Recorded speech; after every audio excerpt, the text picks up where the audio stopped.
Salam pemirsa, senang rasanya bisa berjumpa kembali bersama saya dalam pembahasan buku Bugar Selamanya. Buku ini ditulis oleh Dr. Kai Kusma, yang dimana buku ini mengajarkan kepada kita untuk selalu merubah pola hidup kita dan menambah umur dalam hidup kita, mendapatkan kekuatan harian untuk merangkul kebugaran fisik, mental, dan spiritual, dan juga motivasi, dorongan, dan inspirasi. Biarlah kita mau menjadi orang yang mau untuk melakukan akan hal-hal yang baik. Kita akan masuk dalam pembahasannya dengan judul Hasrat untuk Kekuasaan. Ayat intinya terdapat dalam Zakaria 4 ayat 6. Bukan dengan keperkasaan dan bukan dengan kekuatan, melainkan dengan rohku, firman Tuhan semesta alam.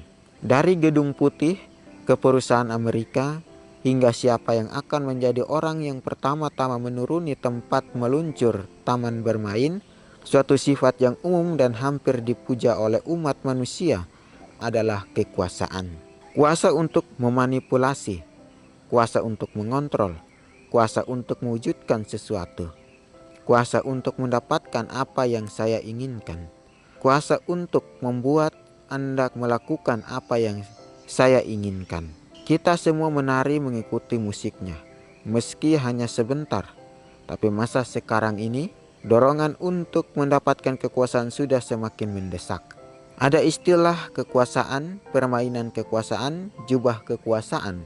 Bahkan kuasa tata cara seperti jangan pernah membungkuk untuk mengambil kembali peralatan perak yang sudah jatuh. Panduan keseluruhan mengenai kekuasaan mungkin bisa diringkas dengan kalimat jangan pernah membungkuk. Jangan pernah merendahkan diri sendiri. Jangan pernah mengakui kesalahan. Jangan pernah mengendurkan genggaman Anda pada anak tangga Anda. Tetapi ke arah manakah hasrat untuk kekuasaan ini menuntun? Baik, di sini katakan hasrat untuk kekuasaan.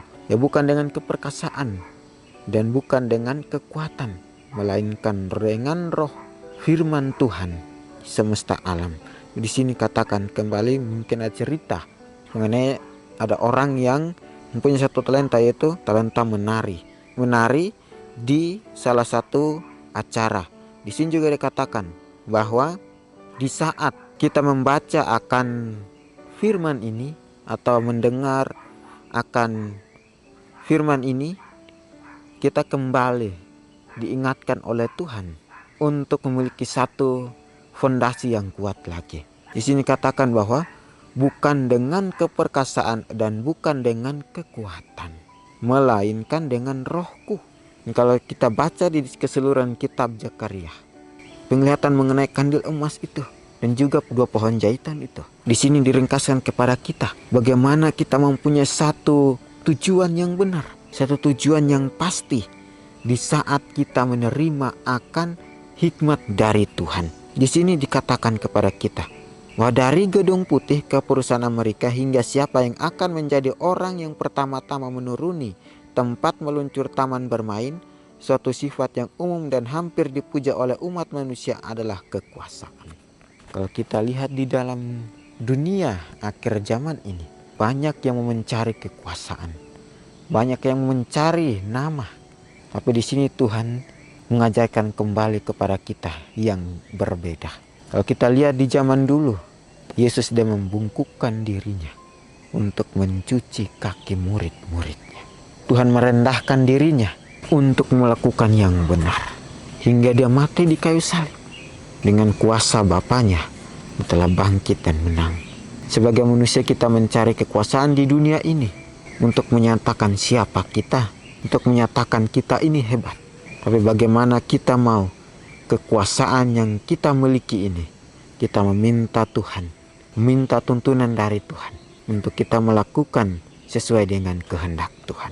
Di sini katakan juga kepada kita bahwa kuasa untuk memanipulasi, kuasa untuk mengontrol, kuasa untuk mewujudkan sesuatu, kuasa untuk mendapatkan apa yang saya inginkan, kuasa untuk membuat Anda melakukan apa yang saya inginkan. Kita semua menari mengikuti musiknya meski hanya sebentar. Tetapi masa sekarang ini, dorongan untuk mendapatkan kekuasaan sudah semakin mendesak.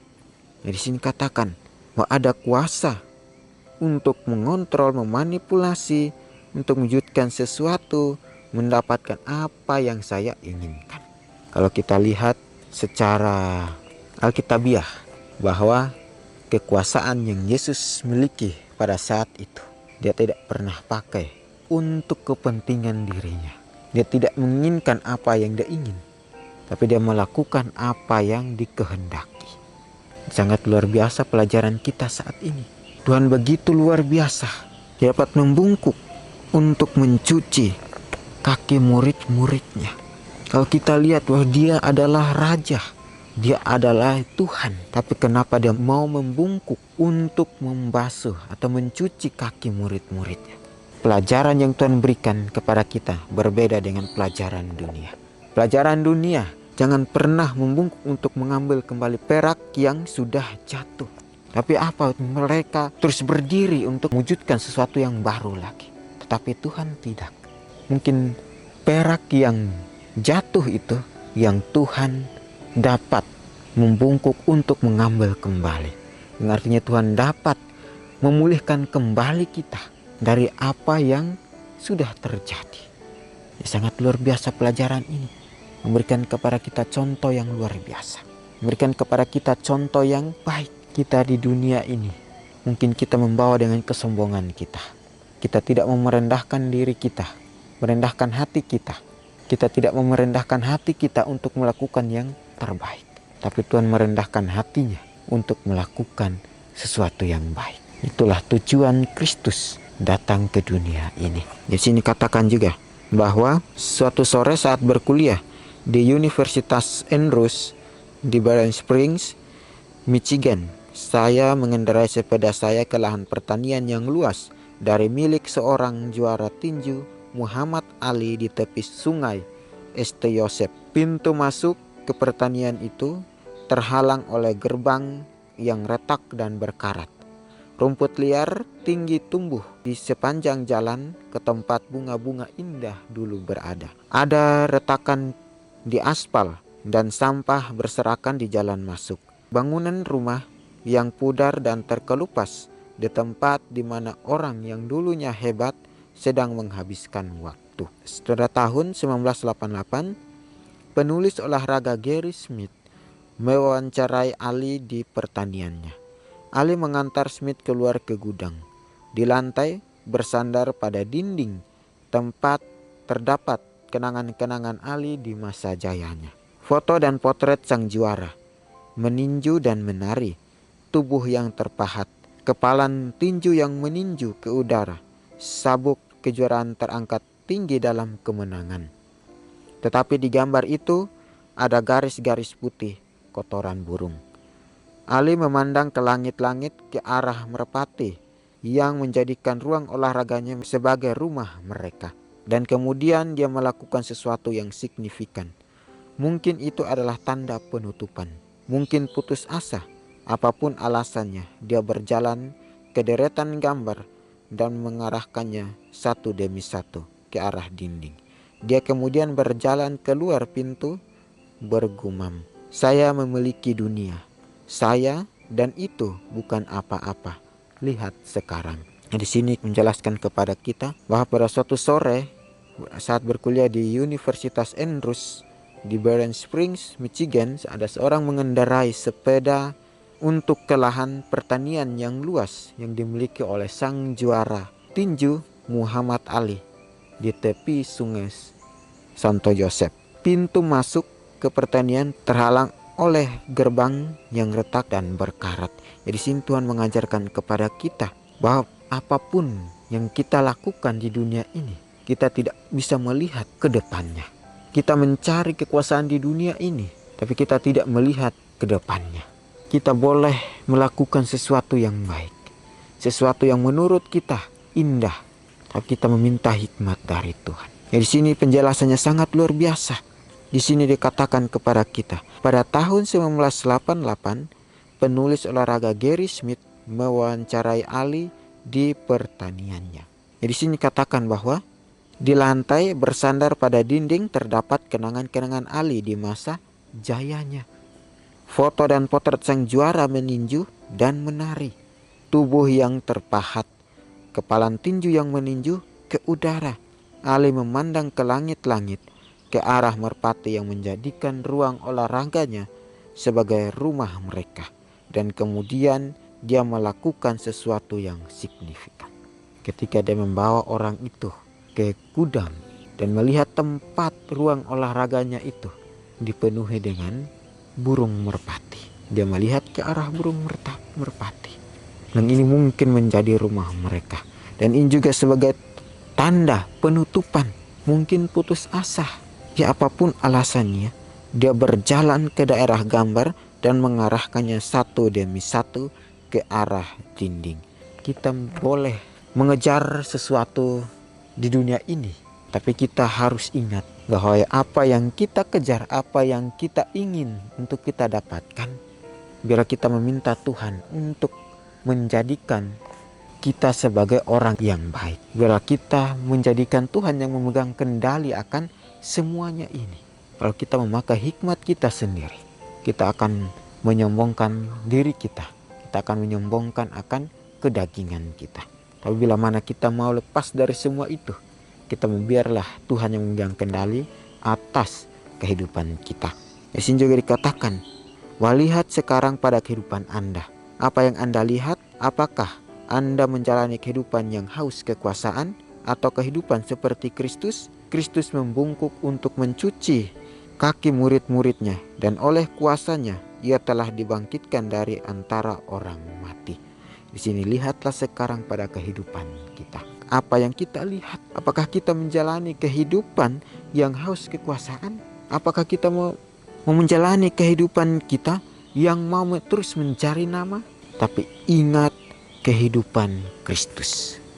Dia selalu membungkuk untuk mencuci kaki murid-muridnya. Maka itu yang harus kita petik dari pelajaran ini. Betapa pentingnya kita mau bersandar kepada Tuhan. Betapa pentingnya kita berserah kepada Tuhan. Di sini juga katakan kepada kita bahwa dan oleh kuasanya ia telah dibangkitkan dari antara orang mati.